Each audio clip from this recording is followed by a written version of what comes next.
Welcome back everyone on English Zone channel and here we are with a new topic of English literature, that is elements of plot.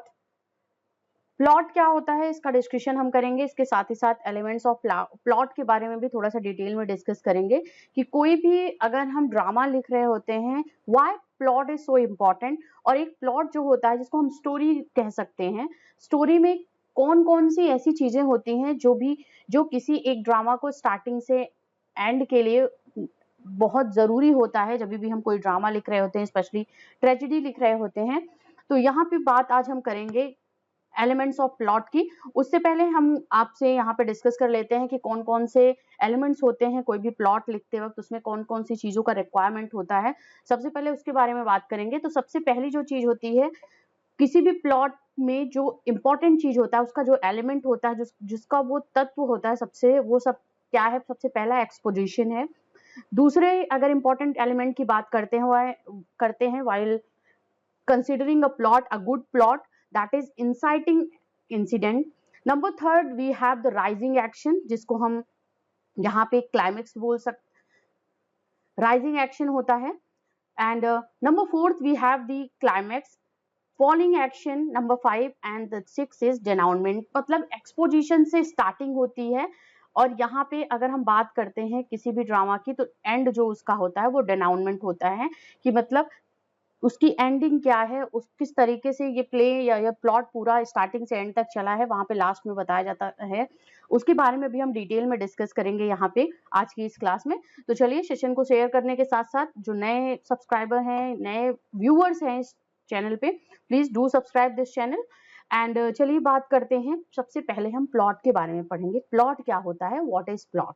Plot के बारे में अगर हम basically जानना चाहते हैं या समझना चाहते हैं, तो एक स्टोरी जो होती है जिसमें इवेंट्स सीक्वेंस बाय सीक्वेंस उनका एक तरीके से इंट्रोडक्शन होता है, सीक्वेंस जो इवेंट्स होते हैं उनको, या कोई इंसिडेंट होता है उनके बारे में बात होती है, और वो एक रीजनेबल टॉक होती है या रीजनेबल एक स्टोरी लाइन को लेकर के एक कहानी बताता है स्टार्टिंग से एंड तक, उसको हम प्लॉट बोलते हैं। स्पेशली क्या है, this is the sequence of events. जो इवेंट्स होते हैं या इंसिडेंट्स होते हैं, जो घटनाएं होती हैं, उनका जो सीक्वेंस होता है, सीक्वेंस का मतलब होता है कोई भी कहीं भी रैंडम उठा के नहीं स्टोरी बतानी है। उस इवेंट को वन बाय वन, जैसे हमारा एक नेचुरल प्रोसेस जो होता है वन बाय वन का, उसको जैसे एक बच्चा, उसका बर्थ होता है, फिर उसके बाद वो अपना बचपने में चाइल्डहुड एंजॉय करता है, उसके बाद वो अपने एडल्टहुड में आता है, आफ्टर दैट उसका एक यंग लाइफ जो होती है, फिर उसकी एक जो रिस्पॉन्सिबिलिटी वाली लाइफ होती है, एट द एंड जो ओल्ड एज आता है। तो ये सीक्वेंस हुआ। इसी तरीके से स्टोरी में भी क्या होता है, प्लॉट में भी क्या होता है, प्लॉट जो होता है वो इवेंट्स का या इंसिडेंट्स का, घटनाओं का जो होता है वो एक क्रम होता है, और सीक्वेंस वो लॉजिकल सीक्वेंस होना चाहिए, in which main character is put into a challenging situation. और यहाँ पे क्या होता है, जब भी हम कोई प्लॉट नरेट करते हैं या प्लॉट बनाते हैं किसी भी ट्रेजेडी या किसी भी कहानी का, तो उसमें क्या होता है, जो हीरो होता है, मेन कैरेक्टर जो होता है, उसके सामने सीक्वेंस ऑफ इवेंट्स होते हैं, सीक्वेंस ऑफ इंसिडेंट्स होते हैं, और वो सीक्वेंस जो होते हैं इंसिडेंट वाले या इवेंट्स वाले, वो उसके लिए चैलेंजिंग सिचुएशंस होते हैं, जो उनको क्या करता है, उसकी चॉइसेस के अकॉर्डिंग वो क्या होते जाते हैं, इंक्रीजिंगली डिफिकल्ट होते जाते हैं। क्योंकि जो यहाँ पे हीरो होता है, जो मेन कैरेक्टर होता है, वो लाइफ में कुछ ऐसी चॉइसेस करता है जिसकी वजह से उसकी लाइफ जो होती है वो बहुत ही ज्यादा डिफिकल्ट हो जाती है, driving the story towards a climatic event and resolution. और यही क्या होता है, यही उसका जो डिफिकल्ट जो फोर्सेस के थ्रू चॉइसेस जो वो अडॉप्ट करता है, या चॉइसेस जो वो लाइक करता है, वो अपनाता है, फॉलो करता है, उसी की वजह से उसकी जो लाइफ होती है वो एक क्लाइमेटिक इवेंट के थ्रू एक स्टोरी लाइन में ड्राइव होती है, और आफ्टर दैट उसका क्या रेजोल्यूशन निकलता है, उसके उस इवेंट का, उसके उस जो फोर्सेस के थ्रू वो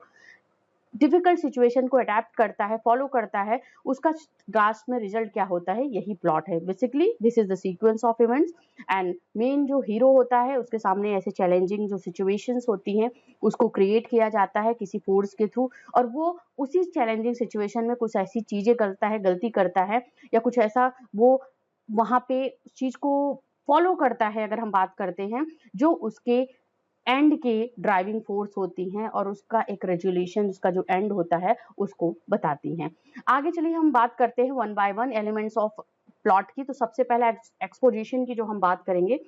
the exposition of a story is the world building found at the beginning of a story line. सबसे पहले एक्सपोजिशन क्या होता है, कोई भी स्टोरी लाइन या प्लॉट लिखते वक्त जो सबसे पहले इंट्रोडक्शन होता है, जहां पे रीडर्स को सिचुएशंस, इंसिडेंट्स और साथ ही साथ जो स्टार्टिंग के इंसिडेंट होते हैं या कैरेक्टर होते हैं डिफरेंट डिफरेंट, उनके एनवायरनमेंट, उनकी नीड्स, उनके जो स्ट्रगल्स होते हैं, उनको स्टार्टिंग में ही उनको एक तरीके से ब्रीफ इंट्रोडक्शन जो दिया जाता है उनके बारे में, दैट इज कॉल्ड एक्सपोजिशन। तो ये सबसे स्टार्टिंग में होता है किसी भी प्लॉट के।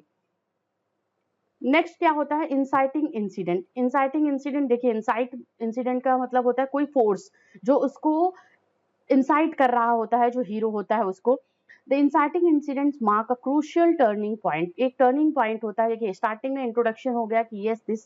कैरेक्टर या these characters are in this work, in this story line, and they have these different kinds of behavior, they are behaving like this, and after that क्या होता है, जो inciting incident आता है वो क्या करता है, वो एक turning point होता है। It usually the moment at which the protagonist makes a decision। जैसे हमने बात किया कि कोई ऐसा difficult situation होगा, challenging situation होगा, जहाँ पे उस मेन कैरेक्टर को या अदर कैरेक्टर को जो होते हैं उनको कोई ना कोई एक डिसीजन लेना होता है, और वो डिसीजन क्या होता है, वो फोर्स के थ्रू लिया गया डिसीजन या एक तरीके से उस डिफिकल्ट चैलेंजिंग सिचुएशन में लिया गया वो डिसीजन उनके डाउनफॉल का रीजन होता है। और ये यहाँ पे दिखाया गया है इंसाइटिंग इंसिडेंट, ऐसी कुछ घटना होती है जो फोर्स करती है प्रोटैगनिस्ट को उस डिसीजन को लेने के लिए, जो उसके क्या कहता है, learns new formation begins a journey. जो क्या करता है, अपनी फॉर्मेशन का बिगिनिंग करता है और अपनी जर्नी को स्टार्ट करता है प्लॉट में, किसी भी स्टोरी में, जिसकी वजह से वो एक इंसाइटिंग इंसिडेंट ऐसा उसकी लाइफ में होता है जहां पे वो अपनी डिसीजन के थ्रू अपनी लाइफ की जर्नी को स्टार्ट करता है और कुछ नई चीजें सीखता है। नेक्स्ट जो पार्ट की बात करेंगे, एलिमेंट की बात करेंगे, rising action. This part of the story introduce the central conflict and the events that will lead character to addressing and overcoming the friction। अब देखिए राइजिंग एक्शन क्या होता है, जैसे धीरे धीरे ये चढ़ रहा होता है, एक पीक पॉइंट आता है कोई भी स्टोरी में, जो क्या होता है उसका सेंट्रल कॉन्फ्लिक्ट की मतलब किस रीजन से ये यहाँ पे जो हीरो है वो किस रीजन से उसका जो राइजिंग, अब वो डिसीजन ले चुका है, उसके बाद में उसका क्या रिजल्ट होता है, इसके बारे में बात होती है। राइजिंग एक्शन में होता है कि ये सेंट्रल कॉन्फ्लिक्ट को इंट्रोड्यूस करते हुए स्टोरी में बताया जाता है, उसको हम राइजिंग एक्शन बोलते हैं। एंड वो इवेंट जो होता है, वो सेंट्रल जो कॉन्फ्लिक्ट होता है, वो क्या करता है, जो कैरेक्टर होता है, जो लीड कैरेक्टर प्रोटैगनिस्ट होता है, उसको क्या करता है, उसको एड्रेस करता है, मीन्स उसके लिए होता है, और किस तरीके से राइजिंग एक्शन में वो जो फ्रिक्शंस होते हैं, अगर या हम बात करते हैं चैलेंजिंग सिचुएशंस होते हैं, उनको किस तरीके से वो ओवरकम करता है, किस तरीके से उसको विजय प्राप्त करता है, इसके बारे में बात होती है राइजिंग एक्शन में। आगे नेक्स्ट इंपॉर्टेंट जो एलिमेंट है प्लॉट लिखने के टाइम का, वो है क्लाइमेक्स, जिसमें आता है किसी भी स्टोरी लाइन में क्लाइमेक्स का हम बोलते हैं ना, this is the climax of the story या this is the climax of the movie. क्या होता है कि क्लाइमेक्स वो है कि ये सेंट्रल टर्निंग पॉइंट है, अब देखिए इसके बाद इसका रिजल्ट क्या होता है ये बोलते हैं। और क्लाइमेक्स ऐसी चीज होती है जो इमोशनली बहुत कनेक्ट करती है रीडर्स को, चाहे वो व्यूअर्स हो चाहे वो रीडर्स हो, उनको बहुत ज्यादा वहां पे उस स्टोरी लाइन से एक तरीके से बाइंड करके रखता है, इस तरीके से वो उसको बहुत ज्यादा जोड़ के रखता है। तो climax is the central turning point, often the dramatic high point of the story, an event that characters cannot undo, which means it dictates their future action। ये क्या है, क्लाइमेक्स क्या होता है कि आगे आने वाली घटनाओं के बारे में क्लाइमेक्स में बता दिया जाता है। क्लाइमेक्स ऐसा पॉइंट होता है, सेंट्रल पॉइंट होता है किसी भी स्टोरी में, जो कि जो कैरेक्टर होता है, जो मेन हीरो होता है, उसको तो फेस करना ही करना है। ये ऐसा एक ड्रामेटिक हाई पॉइंट आता है कि उससे उसको गुजरना है, वो उसको स्किप नहीं कर सकता है, अवॉइड नहीं कर सकता है, दैट इज द क्लाइमेक्स। और अब क्या होता है, इसी क्लाइमेक्स में, इसी हाई पॉइंट ऑफ जो इमोशंस होते हैं, ड्रामेटिक हाई पॉइंट है या जो सिचुएशन है, जो एक तरीके से सेंट्रल टर्निंग पॉइंट होता है, हीरो के कैरेक्टर में, प्रोटैगनिस्ट के कैरेक्टर में, उसकी लाइफ में अब वो क्या करेगा, वो डिसाइड करेगा कि ये हीरो आगे एक्शन क्या लेने वाला है, इसका जो रिजल्ट क्या होगा वो इसमें दिखाता है क्लाइमेक्स में। आगे हम बात करेंगे नेक्स्ट इंपॉर्टेंट जो एलिमेंट है दैट इज फॉलिंग एक्शन। अब देखिए एक्शन की बात हो गई, यहाँ पे फॉलिंग एक्शन का हम जो बात करते हैं, falling action follows the climax and details the events character take in the wake of change. तो यहाँ पे क्या होता है, फॉलिंग एक्शन क्या होता है, अब यहाँ पे फ्यूचर जो एक्शंस उसके हो रहे हैं वो उसके डाउनफॉल का रीजन कहीं ना कहीं होता है। और अब एक जो कैरेक्टर है वो इवेंट्स के थ्रू, क्लाइमेक्स के थ्रू इसको फॉलो करते हुए और इसको पूरा करते हुए अब कहाँ ले जाता है, एक तरीके से कहीं ना कहीं जो कैरेक्टर के अंदर जो चेंजेस आते हैं वो इसके फॉलिंग एक्शन का रीजन होता है, जो उसका ये रिजल्ट होता है, जो क्लाइमेक्स में उसने जो चीजें करी होती हैं, क्लाइमेक्स के अंदर जो उसका एक टर्निंग पॉइंट होता है जिसको उसको फेस करना ही करना है,